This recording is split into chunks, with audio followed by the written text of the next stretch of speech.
అంబేద్కర్ కోనసీమ జిల్లా కొత్తపేట నియోజకవర్గంలో జనసేన సభ్యత్వాలు చేయించడంలో క్రియాశీలక పాత్ర పోషించిన వాలంటీర్లను కొత్తపేట జనసేన ఇన్ఛార్జ్ బండారు శ్రీనివాస్ సన్మానించారు. ఈ సందర్భంగా మాట్లాడుతూ జనసేన సభ్యత్వ నిబంధనలో కొత్తపేట రాష్ట్రంలో 3వ స్థానంలో ఉందన్నారు. దీనికోసం కష్టపడ్డ ప్రతి వాలంటీర్, జన సైనికులు, వీర మహిళలకు రుణపడి ఉంటారన్నారు.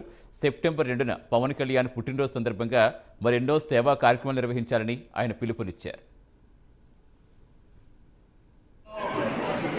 జనసేనకి క్రియాశీల సభ్యత్వం రాష్ట్రంలోనే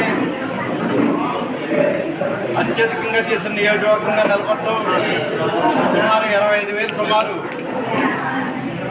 సభ్యత్వాలు చేయటం, వారిని ఆ క్రియాశీల సభ్యత్వ నమోదు కార్యక్రమంలో ముఖ్య భూమిక పోషించినటువంటి వాలంటీర్స్ అందరికీ చిరు సన్మానం కొత్తపేట నియోజకవర్గ జనసేన పార్టీ తరఫున చేయటం అయితే జరిగింది. అదేవిధంగా రేపు సెప్టెంబర్ 2వ తారీఖు జనసేన పార్టీ అధ్యక్షులు, ఉప ముఖ్యమంత్రి వర్యులు శ్రీ పవన్ కళ్యాణ్ గారి పుట్టినరోజు సందర్భంగా సేవా కార్యక్రమాలు చేయాలి.